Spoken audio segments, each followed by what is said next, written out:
Hello, my name is Tlokweng. Yes, welcome to my YouTube channel. I'm so excited. I'm super excited. It took me forever to just start this journey of YouTubing. This is gonna be my first video and I hope you enjoy it. I tried my best with editing and stuff because it takes forever, and if you're an amateur like me, it's not easy at all. So I will talk about why I opened a YouTube channel and the like as we move on. But as of now, just come with me to a marriage seminar that I attended this past week.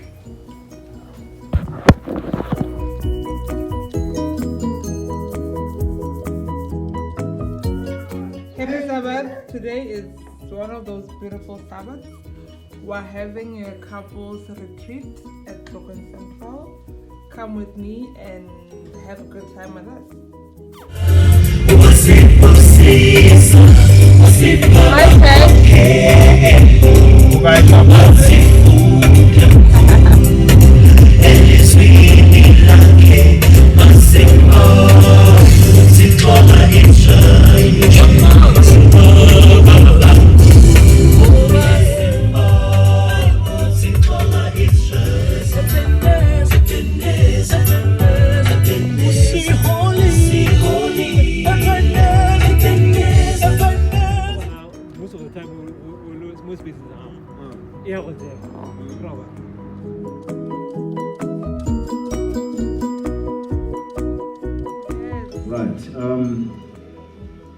So at this point in time, I'll kindly ask you to stand as we sing hymn number 194, after which then we will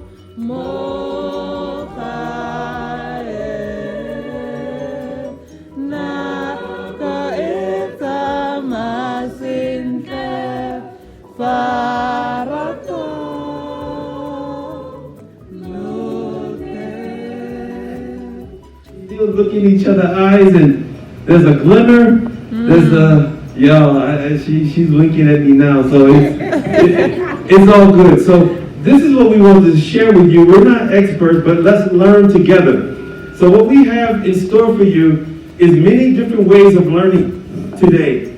We're going to learn through sharing information. You notice you have the pink sheets and the blue sheets. Kabana's going to tell you more about that later. But we expect interaction because we're looking at over to my left. A couple that's been married a long time, and they're doing a lot of stuff right, and we look up to them. So we want to pull and draw from that knowledge that's in the room. Many of the people from the Tlokweng Church, we also just want to thank you for just allowing Habaroni Central to kind of break in a bit and be a part of this, and let's all be one family. Because yes, there's been good times, but there's been painful times as well. And some of you may be at a different stage in your marriage, and we're going to talk about that. Where are you in your stage? We're going to go through videos. We're going to go through experiential. And it's a beautiful, beautiful book that we read. We want to say to all of you here that my wife and Kabano, we've been married for 21 years. Sure. We are not experts at all. And we want you to know that we're just courageous enough to get in front of you and to share something. Ask unto the Lord. The Lord is your Savior. Are you to give that much of yourself to a man who's hurting me right now? And what does it say to a man that is to love his wife as Christ loved the church? When I look at what Christ did, he gave his life.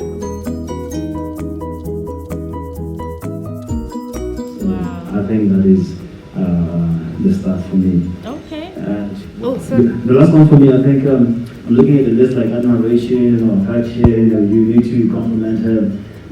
Well, I think for me, it's easy, but I think that I don't do it because maybe she just pissed me off. So I think an honest reason why I would find it difficult to do it is because, well, I'm not in the mood for the particular invitation. Yeah, I get you. A man of honesty, and I just want to say, over and over and over again, it doesn't seem to get through to the other person. Yeah. So I don't know whether it is because maybe the communication skills, or there's a wall on the other side. So, I mean, for me, those are some of the issues that are cute. Thank you very much.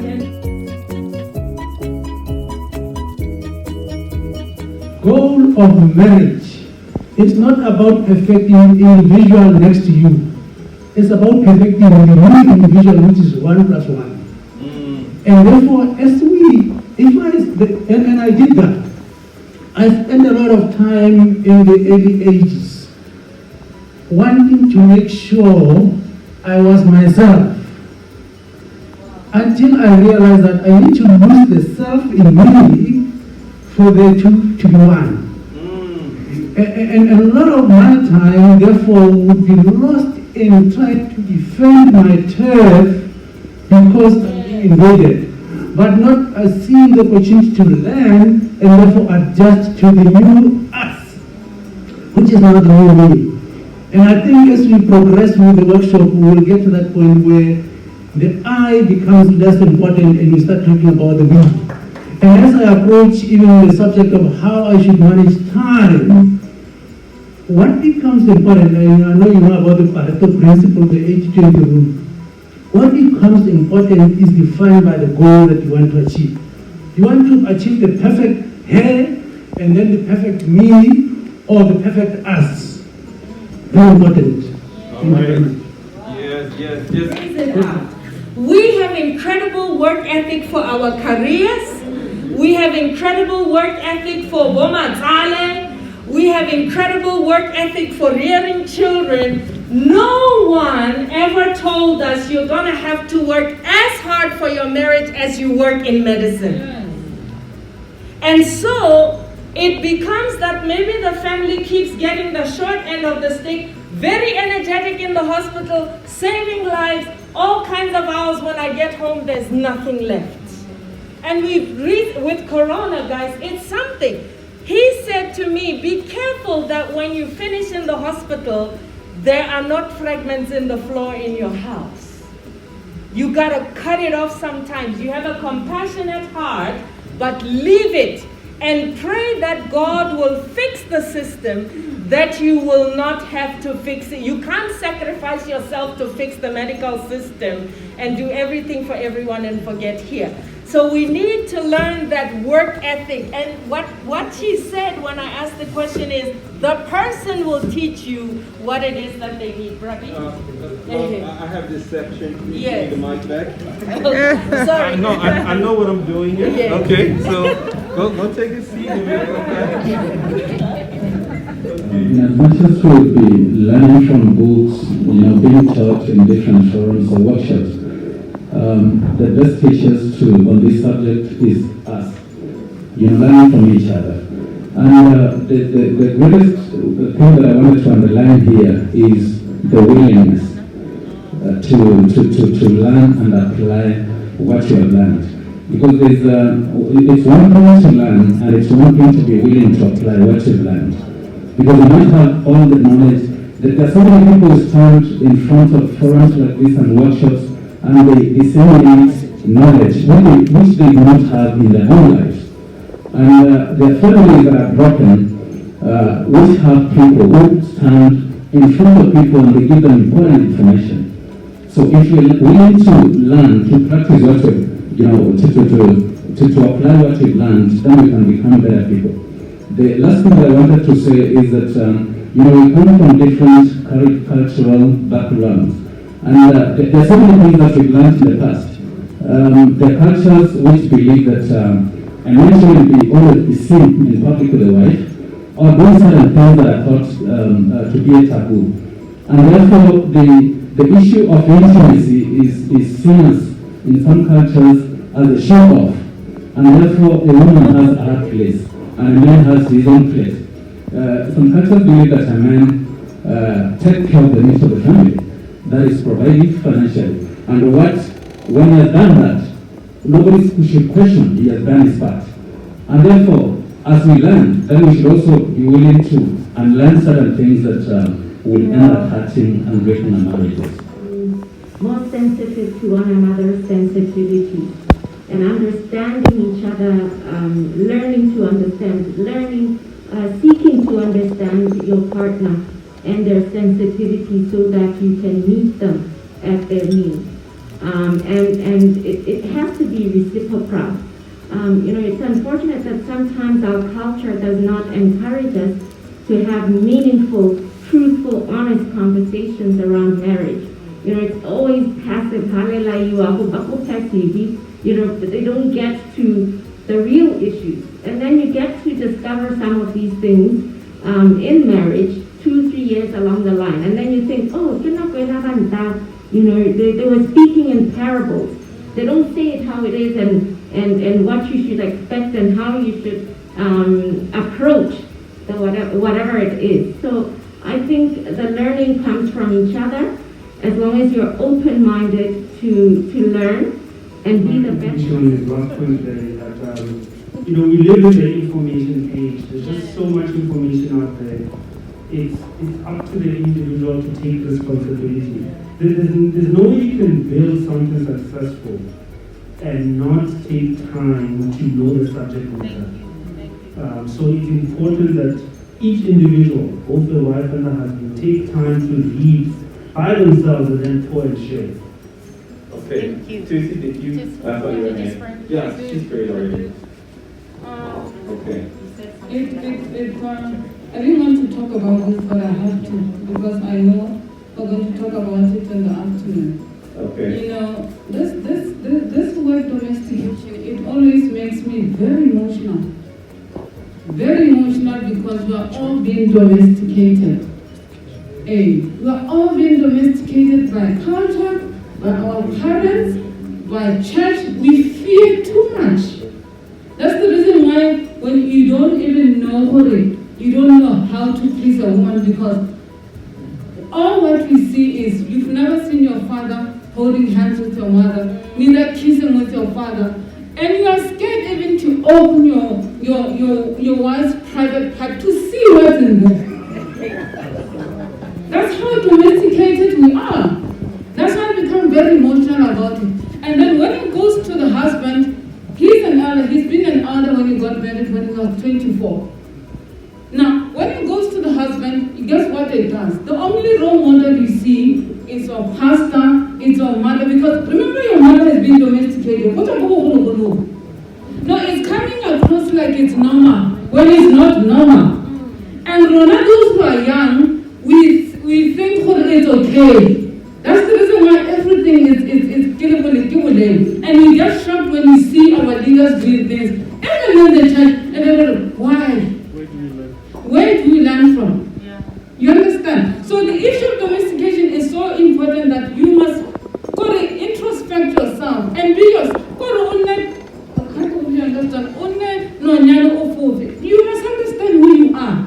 In such a way that there's no one who come out there and domesticate you.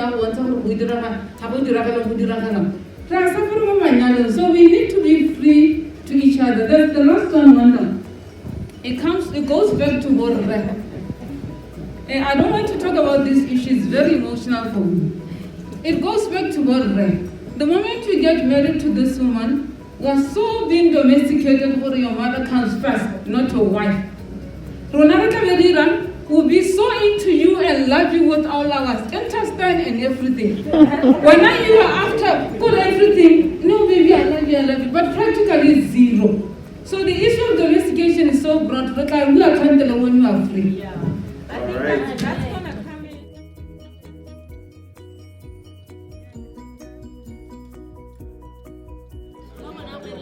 Smile. Hi, get this because I am mini video. Guys.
it.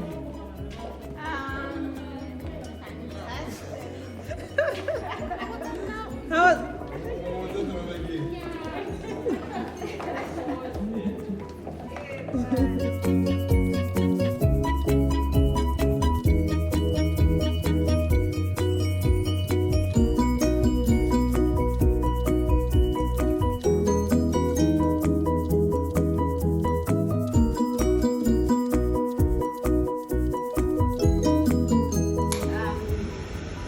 Like coming close to your significant other, seeking to understand what bothers them, and in that way you'll be showing care. Okay, my takeaway from the seminar, they were using this book, like I've already mentioned, his needs, her needs. We got it for 168.95 go Botswana Book Center, right? So Khati, a woman's biggest need in a marriage is affection. Show her you care, compliment her. How was your day? Long talks, conversations, long walks. Just show that you care. Hug them. Just love and love actively. And how do you show affection? The way she wants to be shown affection. You know, you can be asking her, baby, how do I make you happy? You know, don't say, oh, okay, I hear they like long conversations, so I'm gonna give her 5 minutes. You know, just try to ask her. And it may not seem like a big thing. But to a woman, it means the world. And they also made mention of the fact that you'd be surprised to see that your husband or your wife is cheating on you with someone, you know what? You're like, what? You chose her over me? Yeah, because he was giving me long conversations. And then the men say their biggest need in a marriage is sexual fulfillment. You get that right, you got yourself, your husband happy, and you know, they would like affection, but not as much as they need sex, you know. So if you satisfy him sexually, you got yourself a man for keeps. Yeah, so yeah, that's just what I got.